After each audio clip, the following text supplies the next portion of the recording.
क्या आपको भी प्रश्न लिखने से डर लगता है और आपको याद करने पड़ते हैं ये लंबे लंबे प्रश्न, जो आपको पूरी पूरी पंक्ति के याद करने पड़ते हैं? तो आज आपको एक ऐसी ट्रिक बताएंगे कि आपको याद नहीं करना पड़ेगा, बल्कि प्रश्न में ही आपका उत्तर मिल जाएगा। केवल एक शब्द ही याद करना पड़ेगा। चलिए आज देखते हैं आपकी हिंदी।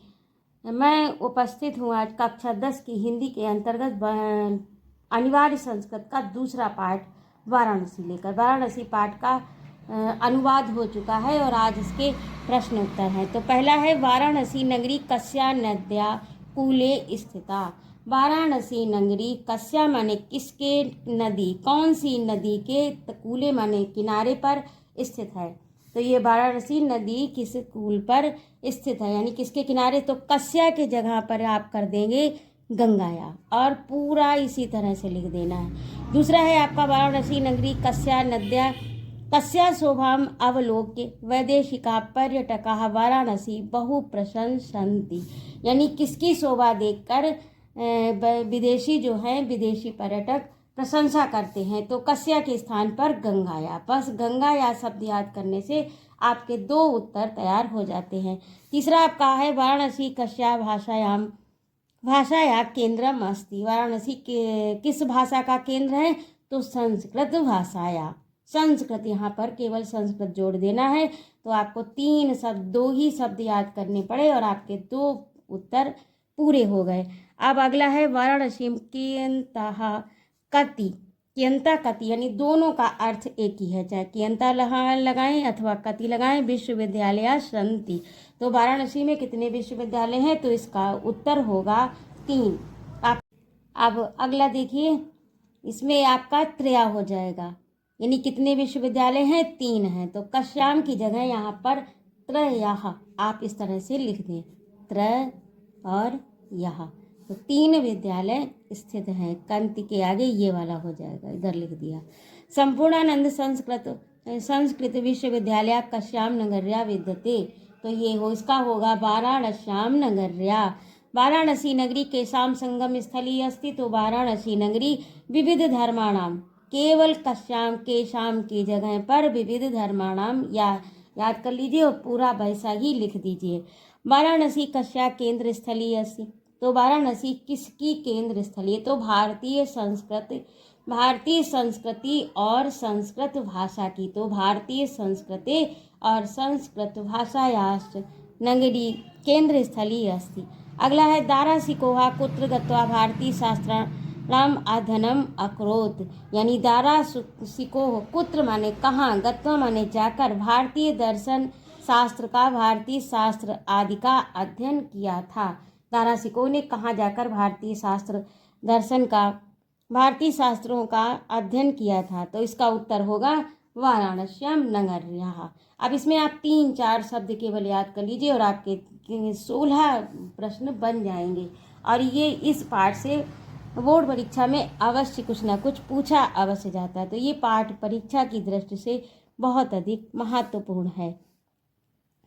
अगला है, संस्कृत विश्वविद्यालय कस्याम नगर्या विद्यते। तो संस्कृत विश्वविद्यालय किस नगरी में स्थित है, तो इसका भी क्या उत्तर होगा, वाराणस्याम नगर्याः।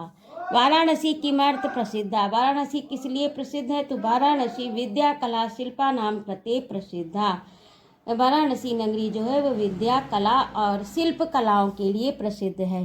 वैदेशिका वाराणसी केन हेतुना आगच्छन्ति।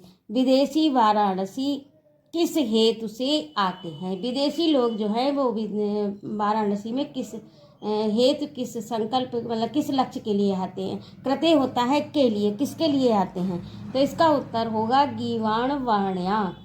गीर्वाणवाण्या अध्ययनाय वाराणसी नगर्या आगच्छन्ति। तो यहाँ पर इसीलिए आते हैं। कुत्र मरणम मंगलमस्ते। कुत्र के स्थान पर वाराणसी। केवल यहाँ पर एक ही शब्द आपको जोड़ना है और आपका उत्तर हो जाएगा। वाराणसी नगरी केशाम कृते लोके विश्रुता अस्ति। वाराणसी नगरी जो है वो किसके लिए विश्व लोके यानी संसार में प्रसिद्ध है। तो कौशेय शाटिका प्रस्तर मूर्ति अश्च।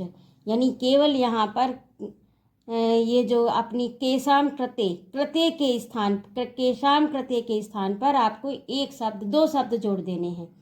एक तो कौशेय शाटिका और दूसरे प्रस्तर मूर्ति यानी बनारसी साड़ी और पत्थरों की मूर्ति के लिए विश्व में प्रसिद्ध है वाराणसी नगरी। दाराशिकोहेन उपनिषदाम अनुवादः कस्याम भाषायाम कारिता, यानी दाराशिकों ने उपनिषदों का अनुवाद किस भाषा में किया था।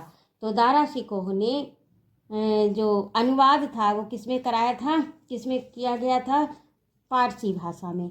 और अगला आपका है वाराणस्याम कानि कानि वस्तूनि प्रसिद्धानि सन्ति, यानी वाराणसी की कौन कौन सी वस्तुएं प्रसिद्ध हैं। तो वाराणसी की नगरी की कौन कौन सी वस्तुएं प्रसिद्ध हैं।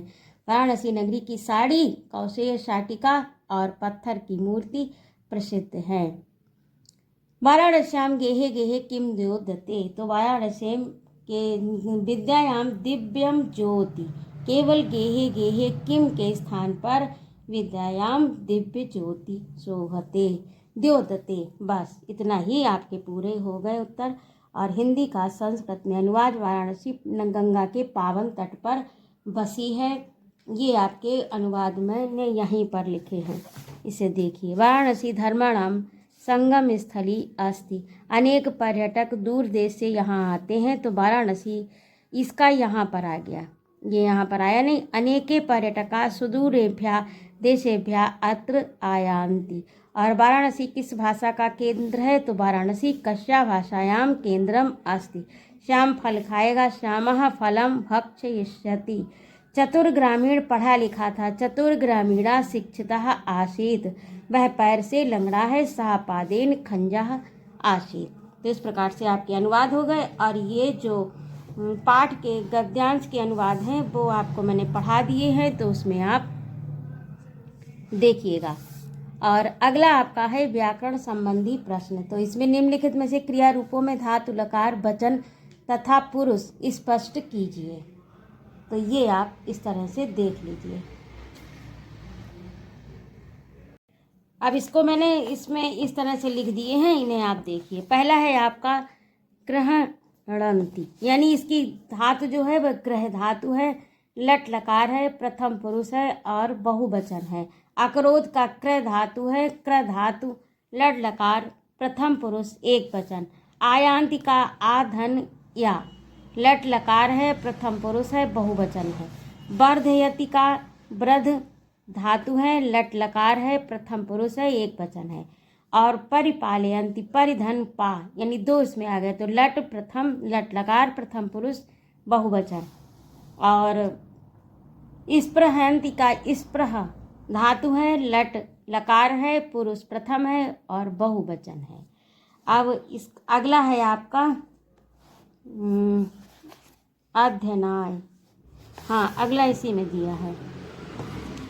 निम्नलिखित वाक्यों में मोटे छपे शब्दों की विभक्ति और उनके प्रयोग का कारण लिखिए। तो पहला है महात्मना अत्रागत्य स्वीयान विचारान प्रसारयाति। तो इसका होगा द्वितीया विभक्ति बहुवचन कर्म कारक। और खा में है आपका अगणिता पर्यटका सुदूरेभ्यः देशेभ्यः नित्यम अत्र आयान्ति। तो इसका उत्तर होगा पंचमी विभक्ति है इसमें और बहुवचन है, अपादान कारक है। अगला गा में आपका है अध्ययनाय के चतुर्थी विभक्ति एक वचन संप्रदान कारक। और घा में है आपका सप्तमी विभक्ति एक वचन अधिकरण यानी स्थान बोधक कारक।